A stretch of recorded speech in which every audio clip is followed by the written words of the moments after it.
And we're back with interview number one on the OLC Live program at OLC Accelerate 2018. Welcome. And again, if you're just joining us on the program, quick shout out, you can find all of our sessions, the whole complete schedule listed using the URL shortening service bit.ly at the following link. It should be on screen in the interface as well, but make a note of it so you can share it with your friends. bit.ly/OLC Live 2018. And you can see the whole list of programs, but you guys, welcome, are with us as interview number one. And I'm excited about this project that you've all been involved with, and you just presented on just a little bit ago, is that right? Here at OLC Accelerate? Just now. Yeah, you left there and walked here. We did. Okay. Wow, that's good. These guys are awesome. I would have checked out and gone to the boardwalk or somewhere. And, coming up. Okay. So we're between them and the Disney boardwalk. Yeah. So maybe we'll just go down the line, if you wouldn't mind introducing yourselves and your role, and then we'll talk about this project you've been involved with. Yeah, okay. So my name's Lori, and I am the principal investigator on a grant that the Association of Chief Academic Officers has been given by the Bill and Melinda Gates Foundation to provide professional development for chief academic officers on the issue of digital pedagogy. Hi there, my name is Lori Werth, and I am the Provost and Chief Academic Officer at University of Pikeville in Pikeville, Kentucky. Good afternoon. I'm Margaret Annuziata, and I am the Vice President for Academic Affairs at Davidson County Community College, which serves a two-county area in North Carolina.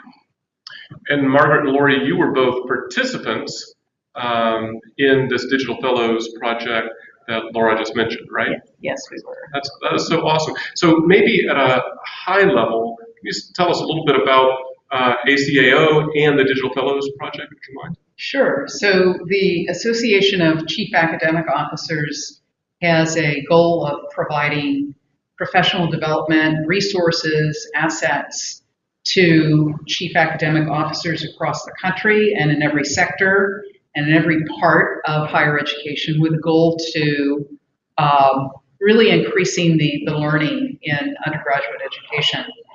And one of the ways we do that is to focus on some high impact practices that could be helpful.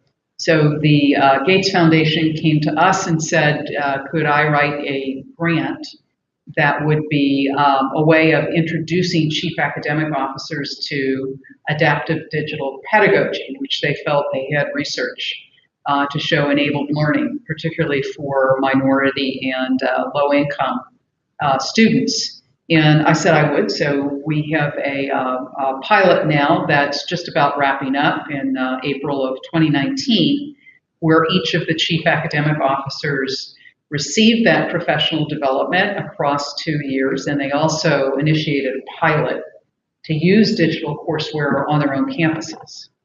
So cool, right? I already got some questions I want to ask you when we finish this conversation. Oh, okay. So how's this been? What's this been like as participants in this program?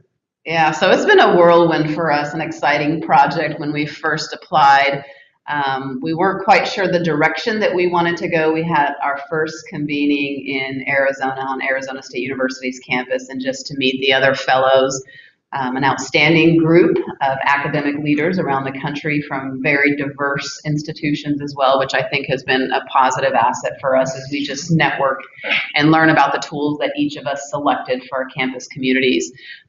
Finding the right group of faculty members, we talked about that at our session a bit. We had two extraordinary faculty, one from the math department, one from the English department, that spearheaded our project. We selected Grammarly to be able to launch that to our undergraduate students, and it was very, very successful, not only within our English department, but a variety of courses and departments on campus. So cool. Yeah. Well, when I had the opportunity to apply to be a part of the project, the motivation was really recognizing that across our campus, we really weren't where we felt like we wanted to be. in terms of exploring and taking advantage of the tools that would help our students be more successful. But that was about all we knew about that. So participating in this project gave us the opportunity on campus to benefit from the professional development experiences that I had as a part of the group, and learning from colleagues from all sectors of higher ed was a powerful opportunity, certainly a powerful game changer for me, because it recognizes that we are all facing the same struggles in supporting our students and helping them be successful in reaching their goals. And it also gave us the opportunity on campus to dig into the data and to have the conversations with faculty and say, where do we want to begin? And how do we start to look at leveraging the tools that are out there and making meaningful use of those tools to really support learning in our classrooms, in our face-to-face classrooms, in our blended and online classrooms, to really help students reach their goals. And that start of that conversation has been powerful on our campus. So cool. Laura, just realizing you're not at the end of this process yet and it's still going on, just to help everybody process, so roughly how many fellows are there, and what comments would you make about the kind of the range of personal background experiences and range of digital learning implementations at institutions? What have you observed? Well, the goal of this sort of grant and of all of the post-secondary initiatives at the Gates Foundation is to scale this as much as possible. Right. So to bring it to as many institutions as we can, and also to target it to institutions that have a high number of low-income, first-generation minority students. For us, the proxy for that was Pell eligibility. So in the criteria for who would get a grant or not, we were looking for that. Mostly public, mostly 4-year, but also about half community colleges, but definitely a high number of Pell eligibility. And for this grant, we let people self-select. They told us if they were interested or not. I think some of the other initiatives that the foundation is going to be involved in through a consortium that ACAO is part of called Every Learner Everywhere. We used to be called the Digital Learning Solution Network, but we've been rebranded in the last couple of months. That effort is going to be to scale much more largely to a lot more institutions that have the high Pell eligibility. In our particular group, I mean, given all that context, we had people who were very adept and wanted to do a major revision of their general education program, which was a little place called the University of Central Florida. I've heard of them. That I think you're familiar with. I've heard of them. And there Full were disclaimer, I work there. So yes, and his then provost, now president, was one of the fellows. We were very happy to have him in the group. We had 8 community colleges that were at different sort of points in their development. They usually were looking at one course, and they were more often than not using ALEX for mathematics. We had a number of 4-year institutions that may have been a little bit further along. We had some R1s. The University of Maine, for example, used this for hundreds of students in all of their calculus classes. So they were using ALEX to get at the calculus courses at a major R1 institution. We had a state system. The University of North Carolina state system was represented by their chief academic officer, and they brought a project to 17.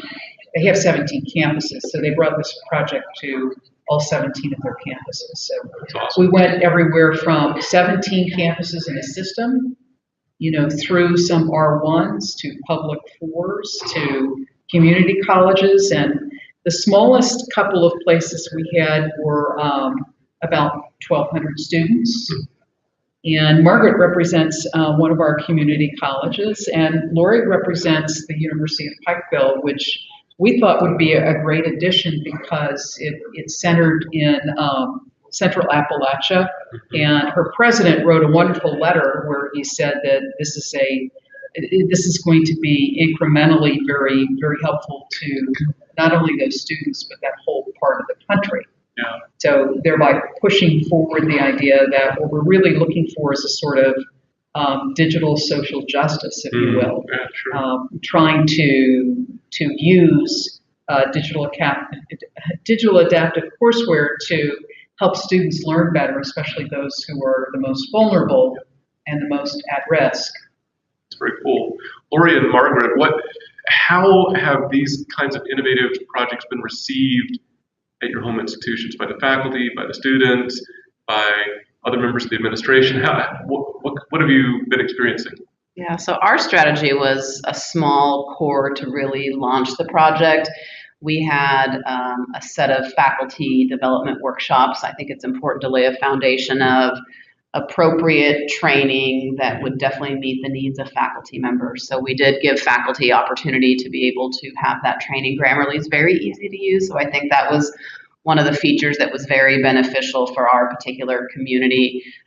Students within courses used it, and then the word spread, and we had students asking faculty members from across campus to be able to use it in terms of uploading papers within specific courses. We had our nursing department use it as well, so our School of Nursing used it for this past year, and then this next year we have our osteopathic medical school and our optometry school also using it. So we start small, which is a great strategy, provide the appropriate training, and then grow, of course, within our campus.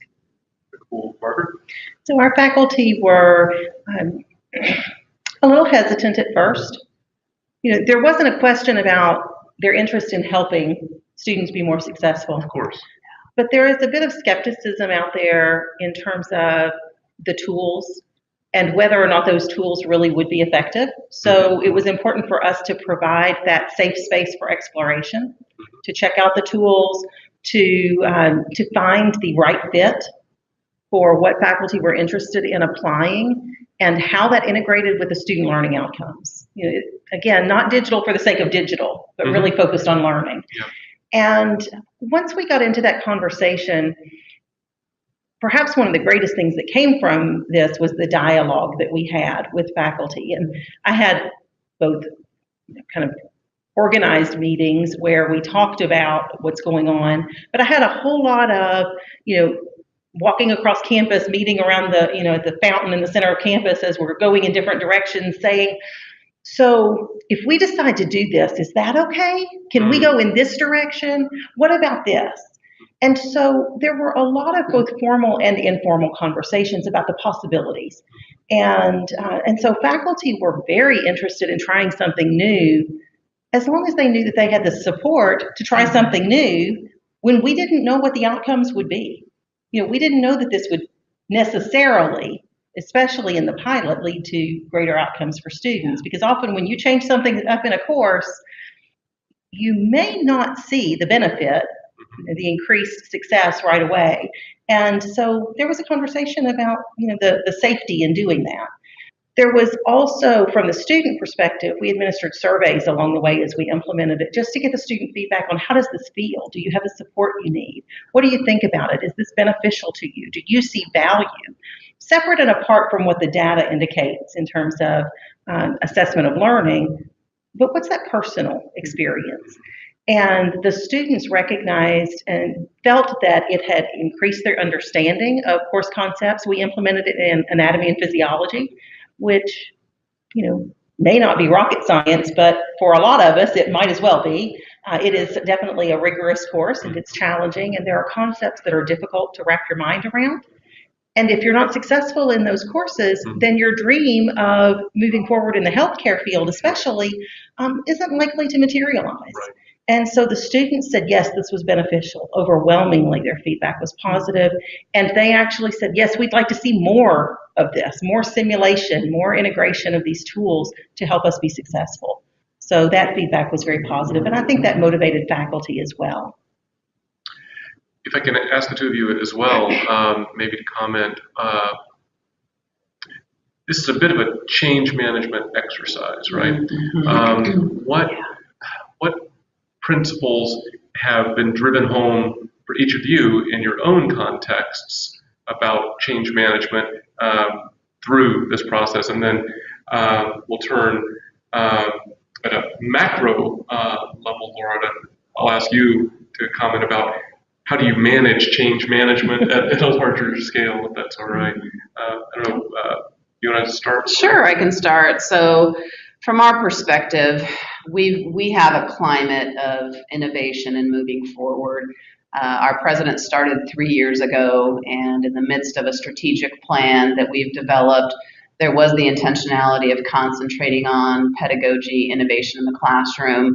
And then I've often said to faculty, and our deans have as well, that sometimes when your faculty, when your end of course evaluations are always the same and very positive, that's not always a good thing. That leave room to take a risk on an innovative teaching practice, because that doesn't always work. And so I think I've challenged the deans to say, look at those critically with your faculty and begin to have an environment where we're comfortable talking about those, and then ways for us to be able to challenge each other in the classroom. Because having those evaluations come back, it seems like there's so much at stake for those: rank and promotion of faculty members, the ability to renew contracts. There's just a lot to say about those, but at the end of the day, I think our faculty need to feel comfortable that with new strategies, sometimes they may not always be successful. And for us to have an environment where we understand that and we encourage faculty to be able to think of innovative practices, it's important. So I think part of it's the leadership team at an institution and having the appetite for change. Having those conversations with faculty is important. Our dean leaders from across campus, and then encouraging faculty to say sometimes that innovation and that innovative practice doesn't always work, and that's okay. Yeah. That's awesome. Margaret? So I think for us, one of the critical components was and continues to be communication through the process. Really an open dialogue and openness to asking questions and to being stumped by questions, to investigate and to say, we're not quite sure what this may look like. We have to dig in a little farther and we have to explore a little more. And providing the space and time for that was really important from my perspective. Faculty have a lot on their plates, and they tend not to have a great deal of discretionary time to jump into new and innovative opportunities unless the supports are there, unless the resources are provided, and they feel that they have kind of someone who has their back on looking into that. It's hard to try something new that you know nothing about when the perception is that as a faculty member you are the expert. So taking that risk personally was something that we needed to mitigate on campus, and providing the resources that allowed them to do that. The resources as far as instructional design support, folks who really understood the opportunities that were out there and how that combined with the pedagogy that really brought this project together. And I can't say enough about Lori's point about creating that safe space, allowing for risk taking. You cannot innovate without the opportunity to fail. And often we learn the most from our failures, but we have to embrace that and to be committed to that continuous improvement process. That's vulnerable, right? That's scary. So I could see where that would be a significant effort to bring about, as you say, a space that is supportive of risk taking. What about at a macro level? Any insights on managing change management? Managing change management, yes.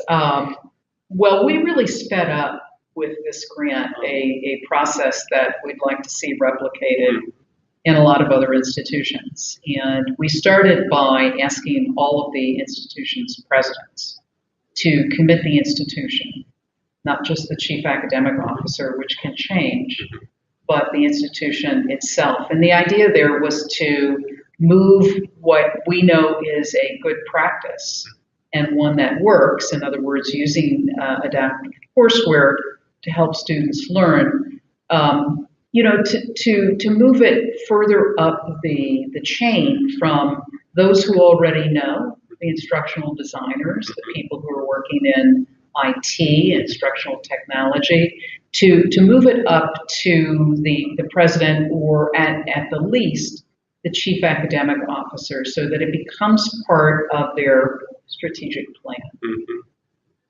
And once something is in the strategic plan, assuming that it's a healthy, well-run institution, Sure. people are looking back at the strategic plan, then it becomes a strategic enterprise decision. In other words, it drives where resources are going, it drives what the chief academic officer thinks his or her major goals are. And again, if you're writing your goals for your president, then that drives what you want the faculty to do.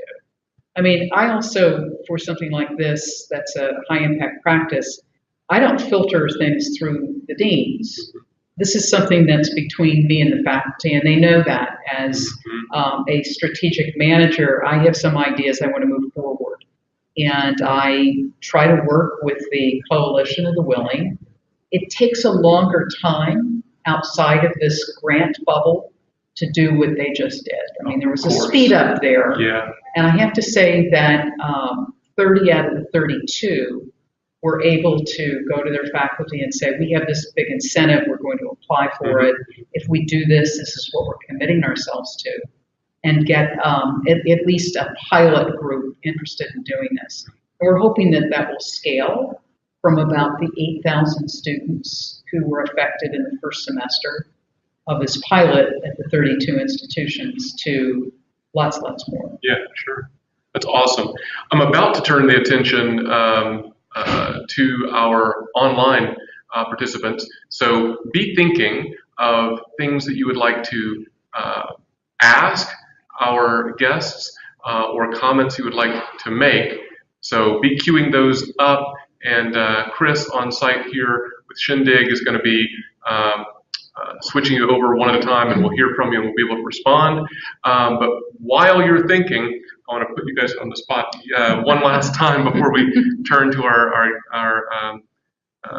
remote audience, and just comment that our online learning consortium community and our broader community of folks who would show up for something like this OLC Live offering are folks who are already very committed to innovative teaching and learning strategies and practices and initiatives.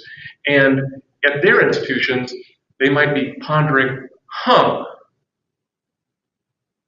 getting my provost or chief academic officer to be leading an innovative initiative.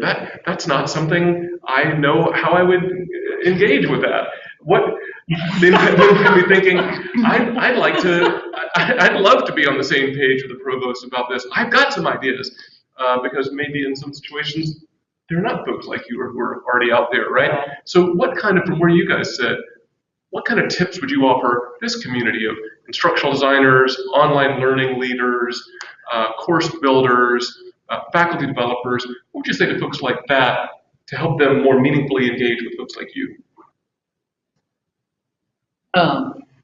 Well, I mean, I can say from my point of view that most chief academic officers are paying some attention to organizations like ACAO, which is why we sponsored this grant. Right, smart. And I would also think that the best way of getting the provost's attention is to try to frame digital pedagogy as a new high-impact practice, because most chief academic officers are going to be interested in one of them, whether it's general education improvement or project-based learning or service learning or global. If you just suggest that this is one of them and that you would be more than willing to help them move that forward, that's your first device. Your second device, which is a little bit more straightforward, is that every chief academic officer is interested in retention and graduation rates. And to show the data that indicates that this is a pedagogical transformation that can bring better retention and graduation and should be one of their quills in their retention cap, and bring it to them from that point of view, and the president and the CFO, then you get a lot of attention from that point of view as well. So it's either a high impact practice or a retention initiative that will get other people's attention. Great. Other comments? I would also say that it's really difficult to not pay attention to faculty who are connected to the mission of your institution. Mm-hmm. That's why you show up every day. You come together to advance the mission, whatever that might be, of your institution. And hopefully we were all very intentional about that alignment. That's why we are where we are. So talk about how that addresses the mission. How does your interest and your motivation really advance the mission of your institution? I don't know of a single chief academic officer out there who wouldn't think that that's a compelling reason to have a deeper conversation and to invest in that. Well said. And then I'll just build on, in addition to the data related to retention and graduation rates, the fit of the mission, collaboration, and interdisciplinary work. Mm-hmm. So I often tell faculty, give me a proposal that I can't say no to. And oftentimes when you use the data, when you collaborate with colleagues across campus, and so that spirit of innovation that takes place with a small group of faculty, that is very, very powerful. Mm-hmm. So it raises that energy and that empowerment, and that's how the good word and the good work spreads across university campuses. So I often say, when you have a budget that's attached, when you have the right data in place, and then a team of faculty members who want to move an initiative forward, it's very hard to say no to that. Yeah, excellent. Good point.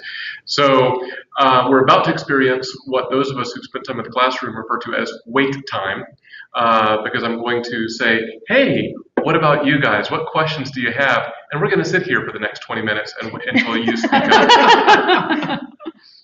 What questions do you guys have? Thoughts, contrary perspectives, bewilderment, clarifications? This is the interactive part of the show here, folks. And you can speak up via microphone or via camera. You should be able, I believe Chris will tell me if I'm wrong, you should be able to type in comments as well. You thought I was kidding. I'm serious. We'll sit here all day and stare at you. It's hard to ask questions. It is hard to ask questions, but this is a smart bunch. This is a smart bunch. You guys have good questions. Come on. This isn't like that. This isn't like the official program where it's sort of a webcast thing and you sit there and you're doing 5 other things. The idea here is interactivity here, folks. So practice doing it now. We're going to be doing this for the rest of the week. So lots of interaction. So things, maybe you don't get time with your provost. Here's a perfectly good set of experienced chief academic officers. We don't have enough time for that. You know, you ask some questions. It's okay. Practice asking a provost. No? Nothing, huh? All right. Well, in all seriousness, we're not going to sit here all day. Our panelists here have been very generous with their time, having just come from their featured session to spend time with us. So we won't keep them any longer from, you know, whatever you might choose to do next. Yeah. One is hesitant to speculate, but de-stressing in some fashion, perhaps, maybe. So I hope that you'll give me some, wherever you are, some virtual applause for Lori, Margaret, and Laura. And if you're a registered virtual participant, you can log in to the OLC conference's website, and you can pull up the session that you guys just did. Give us the title, the official title of that session. Do you remember that? Provost and digital pedagogy and digital learning. Provost pedagogy and digital learning. Uh-huh. There you go. And so you pull that up, and you can get the full meal deal, 6-hour workshop. No, 50 minutes. 45 minutes. 45-minute session. Yeah. That wasn't as up close and personal as this, but is astounding in other ways. I'm absolutely sure. It was good. That's right. There you go. All right. Thank you guys very much for coming in. Thank you. Very much appreciate Yeah. that. Thank you. Thanks Thank for you coming. for asking us. You betcha. It was interesting to watch this because it was, it's on a little bit of a delay.